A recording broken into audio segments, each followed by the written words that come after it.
ವೀಕ್ಷಕರೇ, ದೇವಿ ಕೃಪಾ ಯೂಟ್ಯೂಬ್ ಚಾನಲ್ಗೆ ನಿಮಗೆಲ್ಲ ಸುಸ್ವಾಗತ. ಇವತ್ತು ನಾವು ಮಿಥುನ ರಾಶಿಯ 2026ನೇ ಇಸ್ವಿಯ ವರ್ಷ ಭವಿಷ್ಯ ನೋಡೋಣ ಬನ್ನಿ. ಅದಕ್ಕೆ ಮುಂಚೆ ದಯವಿಟ್ಟು ನನ್ನ ಚಾನಲ್ ಲೈಕ್ ಮಾಡಿ, ಶೇರ್ ಮಾಡಿ, ಸಬ್ಸ್ಕ್ರೈಬ್ ಮಾಡೋದು ಮಾತ್ರ ಮರಿಬೇಡಿ. ಹಾಗೆ ಪಕ್ಕದಲ್ಲಿರೋ ಬೆಲ್ ಬಟನ್ನ ಅಮುಕಕ್ಕೆ ಮರಿಬೇಡಿ. ಏನಕ್ಕೆ ಅಂತ ಹೇಳಿದ್ರೆ ನಿಮಗೆ ಎಲ್ಲ ನೋಟಿಫಿಕೇಷನ್ ಫಸ್ಟ್ ಬರುತ್ತೆ ನನ್ನ ವೀಡಿಯೋದು. ಅದಕ್ಕೋಸ್ಕರ ಬನ್ನಿ ನೋಡುವ. ಒಂದು 9 ರಿಂದ 10 ನಿಮಿಷ ನೀವು ನನ್ನ ವೀಡಿಯೋನ ಪೂರ್ತಿಯಾಗಿ ನೋಡಿ. ಏನು ಮಾಡಬೇಕು ಈ ವರ್ಷದಲ್ಲಿ, ಏನು ಮಾಡಿದ್ರೆ ಲಾಭ ಆಗುತ್ತೆ, ಏನು ಮಾಡಿದ್ರೆ ನಷ್ಟ ಆಗುತ್ತೆ ಅನ್ನೋದು ಒಂದು ತಿಳ್ಕೊಂಡು ಆ ಸಲಹೆಗಳನ್ನ ನೀವು ಅನುಸರಿಸ್ಕೊಂಡು ನಿಮ್ಮ ಜೀವನನೇ ಬದಲಾಯಿಸ್ಕೊಬೋದು. ಇನ್ನು ಈ ವರ್ಷ ಇರುವ ಒಂದಷ್ಟು ಗ್ರಹಗತಿಗಳ ಸಂಚಾರ ನೋಡ್ಕೊಂಡು ಮುಂದೆ ಹೋಗೋಣ ನಾವು. ಜೂನ್ 8ರಂದು ಗುರುಗ್ರಹ ಮಿಥುನ ರಾಶಿಯಿಂದ ಕಟಕ ರಾಶಿಗೆ ಪ್ರವೇಶ ಮಾಡ್ತಾನೆ. ಅಕ್ಟೋಬರ್ 31ರಂದು ಕಟಕ ರಾಶಿಯಿಂದ ಸಿಂಹ ರಾಶಿಗೆ ಪ್ರವೇಶ ಮಾಡ್ತಾನೆ. 2026 ಡಿಸೆಂಬರ್ ತಿಂಗಳಲ್ಲಿ ವಕ್ರಿಯಾಗೋ ಚಾನ್ಸಸ್ ಸಮೇತ ಇರುತ್ತೆ. ವರ್ಷ ಇಡೀ ಶನಿಗ್ರಹ ಮೀನರಾಶಿಯಲ್ಲೇ ಇರ್ತಾನೆ. ಇನ್ನು ರಾಹು ಗ್ರಹ ಡಿಸೆಂಬರ್ 5ಕ್ಕೆ ಮಕರ ರಾಶಿಗೆ ಪ್ರವೇಶ ಮಾಡುವಂಥದ್ದು. ಇನ್ನು ಅದೇ ದಿನ ಕೇತು ಗ್ರಹ ಕಟಕ ರಾಶಿಗೆ ಪ್ರವೇಶ ಮಾಡುವಂಥದ್ದು. ಈ ಸಂಚಾರಗಳು ನಿಮ್ಮ ರಾಶಿಗೆ ಹೇಗೆ ಪರಿಣಾಮ ಕೊಡುತ್ತೆ ಅನ್ನೋದು ನೋಡೋಣ ಬನ್ನಿ. ಮಿಥುನ ರಾಶಿ, ಇವರು ಮಾತಿನಲ್ಲಿ ಬಲ್ಲವರು. ಇವ್ರನ್ನ ಮಾತಿನಲ್ಲಿ ಯಾರೂ ಸೋಲ್ಸೋಕ್ಕಾಗೋದಿಲ್ಲ. ಇಂಥವರು ಸೋಷಲ್ ಮೀಡಿಯಾ, ಇನ್ನು ರಿಪೋರ್ಟ್ಸ್ ಈ ಥರ ಇದರಲ್ಲೆಲ್ಲ ವರ್ಕ್ ಮಾಡ್ತಾ ಇರ್ತಾರೆ. ಯಾಕಂದರೆ ಇವರ ಮಾತೇ ಇವರ ಬಂಡವಾಳ. ಇನ್ನು ಈ ಮಿಥುನ ರಾಶಿಯವರು ತುಂಬ ಚಂಚಲ ಮನಸ್ಸು. ಒಂದು ನಿಮಿಷ ಖುಷಿಯಾಗಿರ್ತಾರೆ, ಒಂದು ನಿಮಿಷ ದುಃಖವಾಗಿರ್ತಾರೆ, ಒಂದು ನಿಮಿಷ ಸಿಟ್ಟಲ್ಲಿರ್ತಾರೆ. ಇವ್ರನ್ನ ಹೇಗೆ ಅಂತ ಅರ್ಥ ಮಾಡ್ಕೊಳ್ಳೋದೇ ಕಷ್ಟ. ಮಾನಸಿಕವಾಗಿ ತುಂಬ ಸೂಕ್ಷ್ಮದವರು ಮಿಥುನ ರಾಶಿಯವರು. ಇವರಿಗೆ ಯಾರು ಇಷ್ಟ ಅಂತ ಹೇಳಿದ್ರೆ ಇವ್ರ ಜೊತೆ ಚರ್ಚೆ, ಮಾತಿನಲ್ಲಿ ಇವರಿಗೆ ಚರ್ಚೆ ಮಾಡುವಂಥವ್ರು, ಮತ್ತು ಅಂದರೆ ಇವರಿಗೆ ಒಂದು ಏನು ಹೇಳ್ತಾರೆ ಕಾಂಪಿಟೇಷನ್ ಮಾಡೋರು ಇವರಿಗೆ ತುಂಬ ಇಷ್ಟ. ಆ ಮಾತಿನಲ್ಲಿ ಯುದ್ಧ ಮಾಡೋರು ಅಂದರೆ ಇವ್ರಿಗೆ ಭಾರಿ ಇಷ್ಟ. ಒಂದೇ ವಿಚಾರನ ಹಲವಾರು ರೀತಿಯಲ್ಲಿ ಇವರು ಆ್ಯಂಗಲಿಂದ ನೋಡ್ತಾರೆ. ಆದರೆ ಮಾತಾಡಿದ್ರೆ ಹೆಂಗೆ, ಇದು ಮಾತಾಡಿದ್ರೆ ಹೆಂಗೆ, ಇವ್ರಿಗೆ ಮಾತಾಡ್ತಿದ್ದಾರೆ ಅನ್ನೋದು ತುಂಬ ಆಲೋಚನೆ ಮಾಡ್ತಾರೆ ಮಾತು ಮೇಲೆ. ಯಾರಿಗಾದರೂ ಮಿಥುನ ರಾಶಿಯವರು ಒಂದು ಫ್ರೆಂಡ್ಸ್ ಇರ್ತಾರೆ ಅಂತ ಹೇಳಿದ್ರೆ ಅವರಷ್ಟು ಜಾಲಿ ಮತ್ತು ಲಾಭದಾಯಕವರು ಇನ್ನೊಬ್ರು ಇರಲ್ಲ. ಅಂದರೆ ಯಾವಾಗಲೂ ಒಂದು ಸ್ಮೈಲಿಂಗ್ ಫೇಸಲ್ಲಿ ಇರ್ತಾರೆ. ಸ್ನೇಹಿತರ ಒಂದು ಕಷ್ಟಗಳಿಗೆಲ್ಲ ಅವರು ಒಂದು ಸಹಾಯ ಮಾಡ್ತಾರೆ. ಅಂದರೆ ಬೇಗ ಅವ್ರ ಮನಸ್ಸು ಕರಗುತ್ತೆ.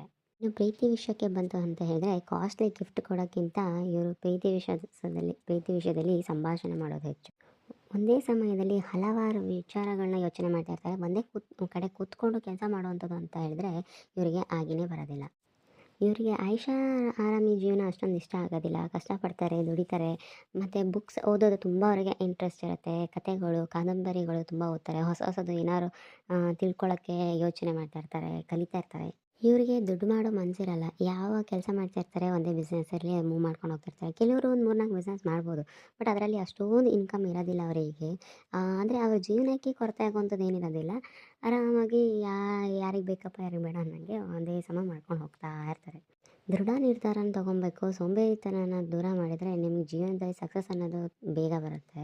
ನೀವು ನಿರ್ಧಾರ ತೊಗೊಳೋಕ್ಕೆ ತುಂಬ ತಡ ಮಾಡ್ತೀರ. ಆದರೆ ತೊಗೊಳ್ಬೇಕಾದ್ರೆ ಆ ನಿರ್ಧಾರನ ತುಂಬ ಯೋಚನೆ ಮಾಡಿ ತೊಗೊಂಡು ಆ ನಿರ್ಧಾರದ ಮೇಲೆ ನೀವು ಖಂಡಿತವಾಗ್ಲೂ ನಿಲ್ಲಬೇಕು. ಅಂದರೆ ಅಲ್ಲೇ ಸ್ಟಿಕ್ ಆಗಿ ನಿಂತ್ಕೊಬೇಕು. ನಾನು ಇನ್ನೊಂದೇನೋ ಮನಸ್ಸಾಯಿತು ಅಂತ ಹೇಳಿ ಬದಲಾಯಿಸ್ಕೊಂಡು ಹೋಗುವಂಥದ್ದು ಆಗಬಾರ್ದು. ಒಂದು ಸಾರಿ ಯೋಚನೆ ಮಾಡಿ ನಿರ್ಧಾರ ತೊಗೊಂಡಿದ್ದೀವಿ ಅಂದರೆ ಅದು ಕರೆಕ್ಟಾಗಿರಬೇಕು. ಅದರಲ್ಲೇ ನೀವು ದೃಢವಾಗಿ ನಿಲ್ಲಬೇಕು. ಏನಾದ್ರು ಕಮಿಟ್ಮೆಂಟ್ ಬರ್ತಾ ಇದೆ ನಿಮಗೆ ಅಂತ ಹೇಳಿದರೆ ಯಾವುದೇ ಕಾರಣಕ್ಕೆ ಭಯ ಪಡೋಕೆ ಹೋಗ್ಬಿಡಿ. ಆಗಲೇ ನಿಮಗೆ ಸಕ್ಸಸ್ ಅನ್ನೋದು ಜೀವನದಲ್ಲಿ ಬರೋದು. ಮಿಥುನ ರಾಶಿಯ ಅಧಿಪತಿ ಬುಧ.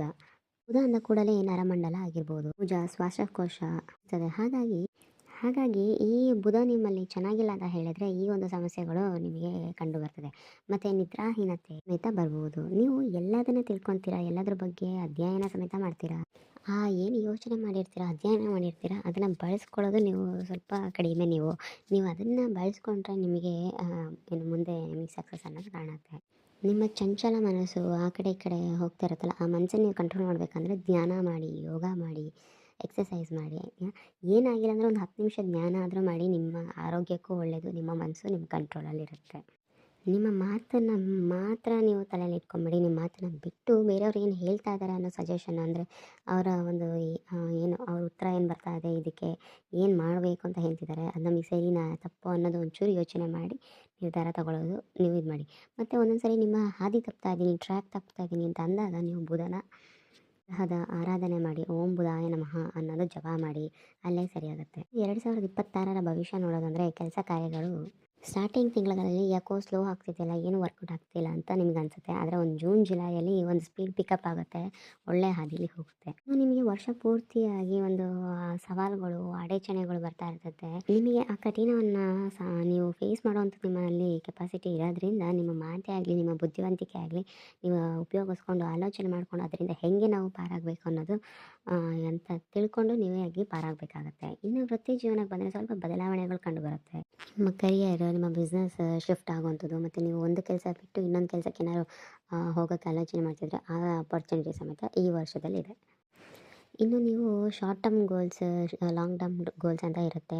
ಈ ಇದರಲ್ಲಿ ನೀವು ಏನು ಯೋಚನೆ ಮಾಡಬೇಕು ಅಂತ ಹೇಳಿದರೆ ಲಾಂಗ್ ಟರ್ಮ್ ಗೋಲ್ಸ್‌ನ ಅಂದರೆ ದೀರ್ಘಕಾಲ ನಿಮ್ಮ ಏನು ಯಶಸ್ವಿಗೊಳ್ಳುತ್ತೆ ಅದ್ರ ಬಗ್ಗೆ ನೀವು ಯೋಚನೆ ಮಾಡಬೇಕಾಗುತ್ತೆ. ಆಗ ಮಾತ್ರ ನಿಮಗೆ ಯಶಸ್ವಿಗೊಳ್ಳುತ್ತೆ. ಈ ಶಾರ್ಟ್ ಟರ್ಮ್ ಮಧ್ಯ ಚಿಕ್ಕ ಪುಟ್ಟ ಯಶಸ್ವಿಗಳು ಎಲ್ಲ ನಿಮಗೆ ಕಂಡು ಬರ್ತಾ ಇರುತ್ತೆ.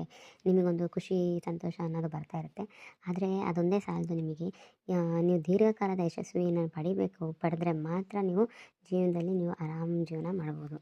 ಇನ್ನು ಪ್ರೀತಿ ಪ್ರೇಮ ವಿಚಾರದಲ್ಲಿ ಈ ವರ್ಷ ಸ್ವಲ್ಪ ಮಿಶ್ರ ಫಲಿತಾಂಶ ಇರುತ್ತೆ. ಮಿಥುನ ರಾಶಿಯವರಿಗೆ ಸಮಯ ಪ್ರಜ್ಞೆ ತುಂಬ ಇರುತ್ತೆ. ಈ ಸಮಯ ಪ್ರಜ್ಞೆಯಿಂದ ನಿಮ್ಮ ಕುಟುಂಬದಲ್ಲಿ ಬರ್ತಿರೋಂಥ ಕೌಟುಂಬಿಕ ಕಲಹಗಳನ್ನ ನೀವೇ ಒಂದು ಏನು ಮೆಟ್ಲು ಹತ್ತಿ ನೀವೊಂದು ನಿರ್ಧಾರ ತಗೊಂಡು ಸರಿಯಾದ ದಾರಿಗೆ ತರಬೇಕಾಗತ್ತೆ. ಆ ಸಮಯದಲ್ಲಿ ಬಂದಿದ್ದ ಕಷ್ಟನ ಆ ಸಮಯನೇ ನೀವು ಆದಷ್ಟು ನೀವು ಪರಿಹಾರ ಮಾಡಕ್ಕೆ ನೋಡಿ. ಇಲ್ಲ ಅಂತ ಹೇಳಿದರೆ ನಿಮ್ಮ ಏನು ಯಶಸ್ವಿ ಎಲ್ಲ ಸ್ವಲ್ಪ ಹಿಂದೆ ಹೋಗುತ್ತೆ.